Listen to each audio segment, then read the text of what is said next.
Well, what's going on, Gideon's Tactical family? Welcome back to another video here at the channel on a day hike, enjoying the outdoors. And I figured it'd be a great opportunity to introduce us to the Ka-Bar IFB. Look at this little beast here. I mean, this is a beastly little blade.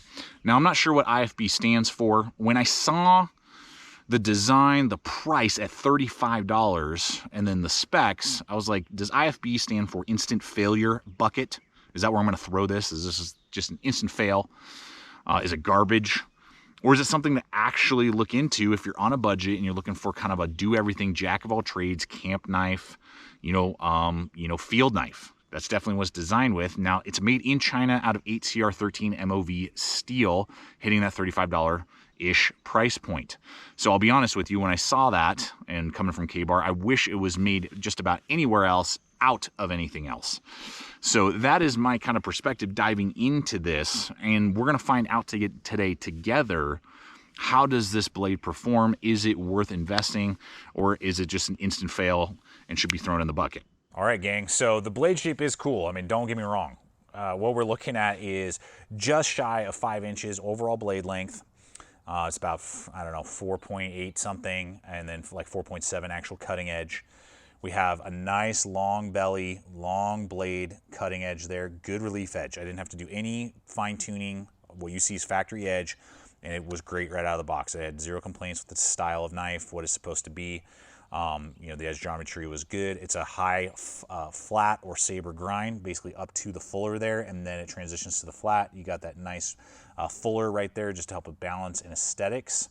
And it's going to be 0.17, so just under 3/16 of an inch thick for this size, and kind of the concept being a jack of all trades, camp, combat utility, do everything knife. I think that's a good thickness, particularly with the edge geometry and the high saber grind. If they had done a low saber, different story. If they had done maybe hollow, flimsiness, but because it's saber, having flats on the side and then another transition to a flat and not a concave cut, I mean, I have zero complaints with that, to be honest with you. And then we have here a good swedge to a pretty precise tip. That tip is definitely pretty thin. That's going to allow you to pierce and do a lot of finer cuts, but it's not something that's going to, and it will penetrate very well. And I did do some side to side and didn't have any lateral issues. I mean, if you totally start cranking on that thing, you may see some breakage, snapping, whatever it may be, but piercing, stabbing, and some work. You don't have to be afraid, but just know the limitations, of a slightly thinner blade. And then a 90-degree spine on the back, able to throw sparks. The finish is holding up really well. The 55 to 58 Rockwell on the 8CR is decent. It seems to be holding a decent edge for that type of steel. You'll have to tune it up pretty regularly, but the good thing is that it's very easy to resharpen. It was rather tough for this type of steel when I was really thumping on it, beating on it, trying to get it to start dulling out on me, possibly roll if it was too soft, or chip out if it was too hard on the heat treatment that they did, and it has just held up and kind of kept on ticking. And that broad blade, you can see how broad that blade is. I mean, it performed for a general utility knife in camp tasks, feather stick making, notch making, batoning, shaping wood. Totally got the job done. Didn't really have any complaints. That I particularly, again, for the design and the type of steel and pricing, worked very well for what you would want for general camp chores. And then more on the tactical utility side, stabbing, it pierces very well, slicing through paracord, even going through a toe strap was rather easy. And doing those type of like rubber and those things, the edge geometry didn't get bogged down either in those type of activities. So as the idea of being a jack of all trades knife, it's getting those jobs done like you would want them to be done. So with the handle here, we have pinned in handle scales with an exposed tang. So that's a very good thing in the sense of the exposed tang and the handle scales. It means it's very robust. In a pinch, if the handle scales were to be damaged in some way or shift or get lost, fall off, whatever, you can still wrap it in paracord and still use it, and it gives it a sense of toughness and durability. An enclosed tang or some other form of partial tang just doesn't quite offer to you. Now these are pinned in. I haven't seen any shifting with all of the abuse I've put it through. I would have preferred bolts or screws so that we could adjust. You could do different things with. If they shifted a little bit, you could readjust them. It's not a bad thing, but at this price point, I'm hoping that they stay solid and don't start rattling or shifting over the long haul. That's just something to be aware of. In that regard, G10 handle scales that are nice and thick, flat on the sides, but really contoured well. I was really pleased with that. They're a very slick G10. There's not a lot of traction there. The traction is going to come from the jimping, and that was one part. Again, just every aspect where I'm like, it's going to be crap. You know, oh, that's super blocky. I'm sure it's super sharp. They just milled it enough so that it gives you the grip you want, but it's not sharp and abrasive. So it does exactly what it's supposed to do. The cut in right there for your finger works great, splits the rest of your hand, does not create a hot spot. Even when I did a reverse grip, it kind of palmed that pretty well. I mean, it's not as comfortable as just a straight up broom handle style of design handle, but I could absolutely do reverse grips. But in a hammer grip, or in that reverse hammer grip, I mean, I'm locked in, no hot spots. I can do quite a bit of woods work, longer cutting tasks without any issue because it's 5.2 inches long and is 0.77 inches thick.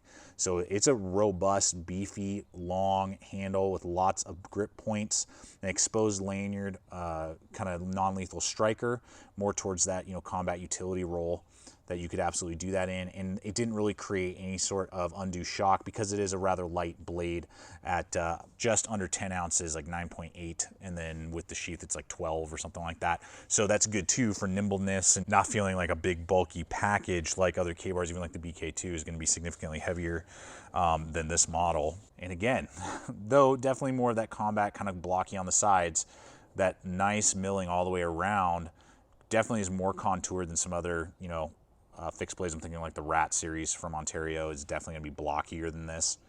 So it's contoured, and I can definitely use it for quite a long period of time without it creating hot spots. So again, another aspect where I was like, this thing's got to be garbage. I don't think I'm going to like the handle. That looks all goofy, and it's probably too thin or narrow. It's full, it's beefy, and I can absolutely use it for an extended period of time.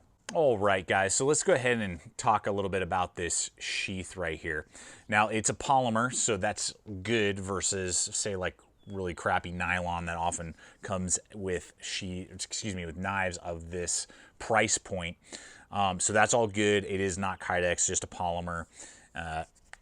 Very quiet, so that's a really good thing. The lashing points I'm not super pumped with. It's a very basic, just polymer kind of loop. Now that you could swap them right or left, so that's good, but they're pretty small. My belt does not fit through there. My nylon belt, I have to like crush and kind of wedge, and it's just not super form-fitting. So they're pretty narrow at probably just over an inch, probably 1.25 inch gap right there. So I think a lot of you are going to end up probably swapping these out for something, but they are ambidextrous and they're inexpensive. I mean, that's probably part of the reason for it. They seem rigid enough. There's no real issue there. They're not flexing or anything like that. Now, the one other aspect to this, I mean, it is not going to come out, so much so that it is brutal to make it come out. I mean, you have to push all of your energy pulling on it. Currently, as it stands, it's almost impossible to deploy from your belt. Maybe from a rig, if you have it like mollied through, you might be able to get it off, but riding on your belt, you're going to be pulling your pants all over the place trying to get this thing off, and I'm not alone in that. I've seen many videos and demonstrations where this thing is so tight. Now, it snaps in with authority, so I'd rather, have it be too tight than not tight enough and it's like falling out. But the only two options you really have, I unscrewed these ever so slightly, even though they are holding on the belt tension. It's not really loose, but it did loosen it up a little bit. It was even worse than that prior to me unscrewing these screws and backing them off about a quarter turn. That helped, but even then, if this is going to be your go-to, you're going to probably end up needing to do some sort of like just prying it ever so slightly to try and open it up, maybe use a heat gun with it, kind of mess around with it just to get a little bit of an easier deployment, or just a lot of work. You might just have to watch a movie and just, open and close, open and close over and over again to kind of wear it out a little bit, just to make it a little easier to deploy, because it's not fun to deploy from your belt as it stands right now. All right, so I alluded to the price earlier. Again, $35 on average is what you're going to pay for this knife, and that is not a lot of money for what you are getting, to be honest with you. You could do a lot worse and a lot worse ways to spend your money. We will have links for you guys below over to GP Knives, where I picked this up, as well as many other distributors that are starting to carry it. If this model or some of the competitive options we're going to talk about here momentarily makes sense to you, we do appreciate when you use those hyperlinks in the description box below. Just to give you some perspective here, right around $35 to $40. Here's a USA-made Sp2 Survival Knife. I know Ontario's going through a lot of change right now, and I think this is now $10.75. It used to be $10.95. That's a whole nother story I don't want to take 5 minutes, 10 minutes on. But though this is American made and around the same price and kind of the same vein, kind of a do everything tool, you know, jack of all trades design, not only are you going to get a nylon polymer sheath, which is okay, but if you were to ask me between the two, I would take the polymer kind of molded plastic one. And this was unusable. The Ontario was unusable out of the gate. It was like duller than a butter knife, and took me hours just to get a usable edge on it, and I'm still not happy with it. It's basically not even worth pursuing any longer, trying to put a workable edge on this thing. And the K-bar will have a better, higher grind for more tasks of camping and hiking and backpacking and food prep and whatever you may be trying to do with the design. And so for around the same price point, if you were to ask me between the two, I would take the K-bar all day long over that SP2. We could argue that it's definitely kind of in the realm of the BK2 in size and, you know, overall capability. Now the BK2 is, you know, American made, $10.95, way better steel in my opinion. Easier to work with, tougher overall, and is going to be thicker, so you're going to get more performance that way as well out of it. But it's definitely in that, it's playing in the same team as the BK2 in size and type of tasks you would be able to put either one of them through. Well, there you have it, guys. I hope that you have enjoyed this video. I hope it's been fun and entertaining for you, but also giving you information and data. Now, I do know that they have a trailing point version as well that you could look into that has, from what I can tell, same type of sheath, same type of handle, and just a different blade shape. And going into this video, I was not expecting really anything out of this knife. I was like, it's probably going to be fit and finish is really bad. Edge geometry is terrible. You know, and just not a good knife to carry with you and not a good knife to use. But after having used it, I wanted to say it was garbage. I was like, this is going to be junk, you know, steer people away from this blade. If you're on a $35 budget and you need this style of knife, I mean, it's gonna work for you. It's going to do it. It's going to do a lot of work. And you could get a lot worse knives for $35 than this blade. Now, I do, again, wish it was made out of anything else from anywhere else. And maybe down the line they'll come up with some, you know, American versions of this or something like that.